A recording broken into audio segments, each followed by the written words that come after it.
Dan Gilroy won an Emmy for Astounding Writing for a Drama Series for his work on Andor, and this episode is a perfect example of why.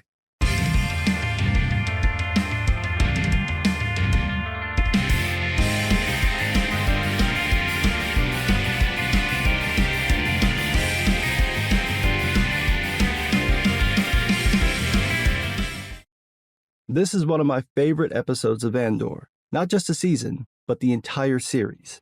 This is one of the best uses of flashbacks and backstory I've seen in a while. It's set 1 year before the Battle of Yavin, just days before the events of Rogue One.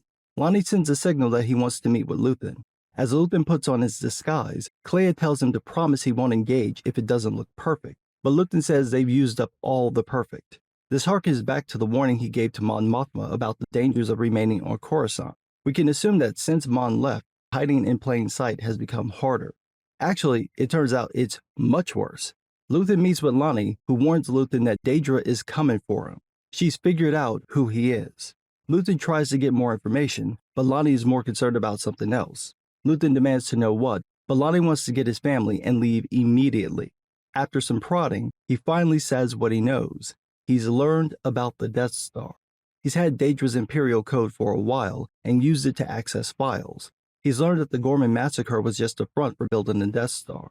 Luthen wants to know more, but Lonnie won't tell him until Luthen agrees to get Lonnie's family to safety and tell him where they're going. So, Luthen does. He tells Lonnie that they'll go to Yavin, and Lonnie spills the beans. Unfortunately, it costs him his life. Luthen kills Lonnie to protect Yavin, showing that he's still willing to do whatever it takes for the rebellion. He informs Clea of the situation. She wants to go back to the shop and destroy the data, but Luthen sends her away to get ready to leave, and he goes back to the shop to do it himself. I love the way that this was played because it seems like he already knows that they're caught. That's why he sends Clea away after he tells her everything. He's basically going to the shop to die, and it seems like Clea knows this.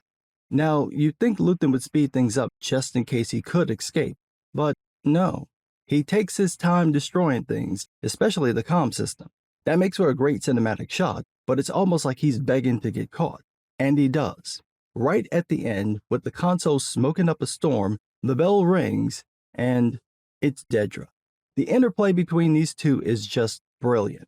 Luthen knows why Daedra's there. Daedra knows that Luthen is Axis, but she doesn't know that he knows that she knows, so Daedra's all full of herself and putting on this fake charm, and Luthen goes along with it like he's oblivious when he's really just setting her up. And the crazy part is that he's kind of not hiding that he's playing it, but Daedra never catches it. She puts on this act about being interested in antiques and asks him about fakes, kind of hinting that she knows about the incident from a year before with the forgery. It's real subtle, but that might be how she caught him. Luthen claims he's only got 2 pieces that might be fake, and he shows her one, a knife. He even gives it to her and takes it back, and she never catches on to what he's actually doing, which is preparing to use it on himself. She never realizes it because she's too caught up in her big reveal, the Imperial unit from the first season, the one Luthen left behind. So now that he knows he's caught, he drops the act and just roasts Daedra to her face. Daedra brags about how she's got him, and he takes her to task because the rebellion is no longer on Coruscant, so she's basically got nothing. She threatens to torture the info out of him and then notices the smoke from the console. When she turns back around, Luthen's got his back to her, so she tells him to turn, and he stabbed himself. Now, when I first watched this moment, I thought this would be his Jedi reveal. At this point, we don't know anything about his past, and it kind of felt like he might have been a Jedi in the first season, and I figured that since it was Star Wars, this would be the one instance of playing into the lore. But it wasn't, and I think that's for the best. It wouldn't be the right fit for this story. It's too grounded for space magic, and adding it in now would feel too random. Daedra calls for a medic to try to keep Luthen alive, and as the Imperial ship flies off, we see Clea watching them leave. So here's Daedra's big moment, her finally finding Axis, and it blows up in her face. But she's so full of herself that she doesn't realize she's screwed up. Partagaz is furious about Daedra's actions because the Axis case was assigned to Hurt and Lonnie, but Hurt cuts him off to let him know that the Imperials found Lonnie's body. So now the Empire knows something's afoot. And who do you think they're going to blame? I'll give you a hint. It's not Luthen. Then we get the scene of the Imperials taking apart Luthen's shop, and the way it's shot, the way it's cut, the music, the atmosphere, it's so disheartening.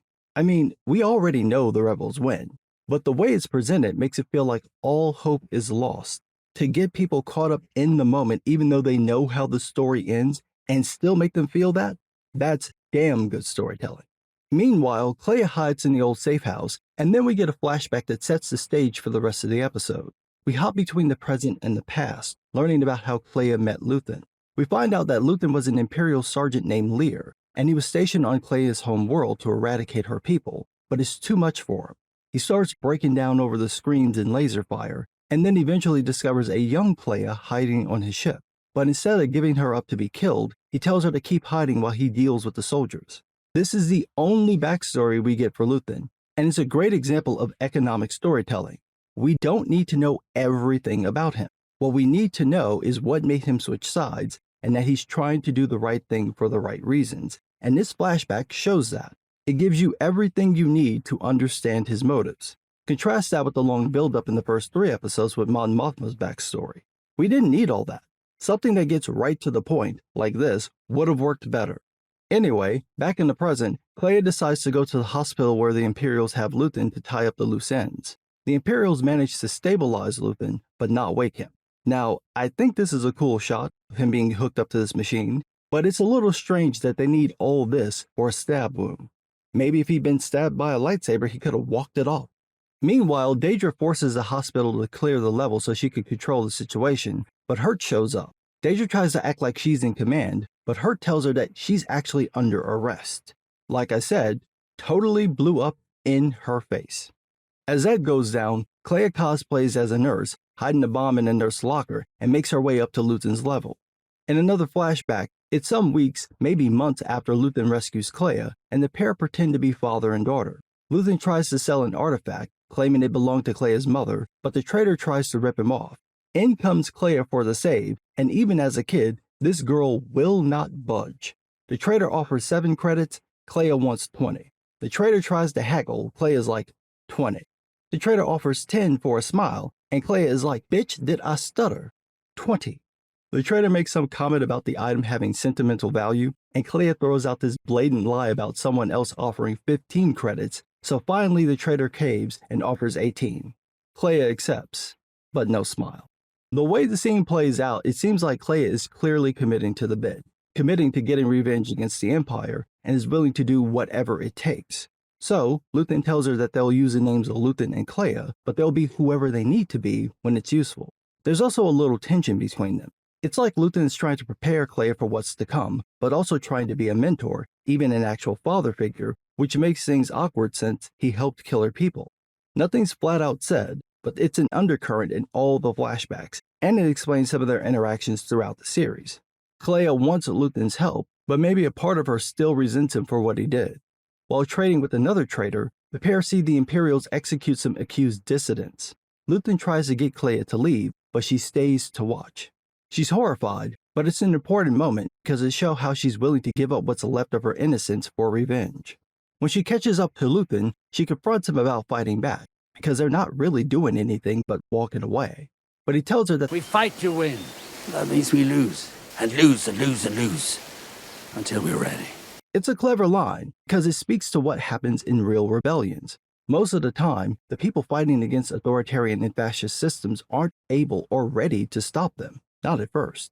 So they experience defeat after defeat until they're eventually in a place where they can actually make an impact, until they can get into a position to play the system against itself or force it to overreach, which is usually how authoritarian systems fall. Another key element is navigating that system.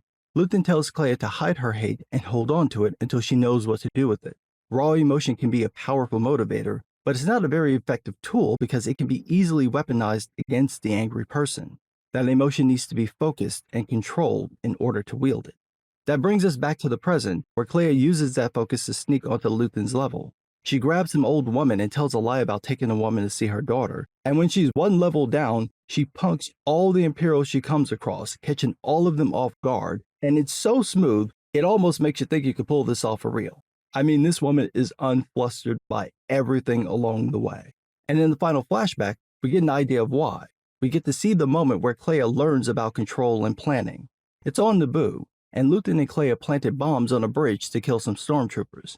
Clea wants to blow up the bridge, but Luthen tries to get her to understand what that means. It's not just about taking out the Empire, it's about Naboo. It's about the sense of normalcy that they're about to sacrifice, not for themselves, but for everyone around them. And they need to understand what they're giving up to fight this fight. More importantly, Luthen is concerned about Kleya.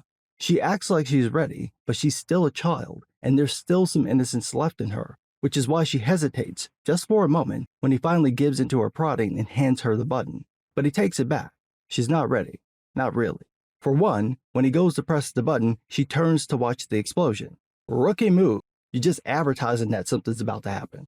He shouts at her to look at him, and then sets it off, and then tells her to look. 2, there's a look in her eyes when the bomb goes off, and there's still that innocence. She's learned now that there's a difference between thinking about the act and actually doing it.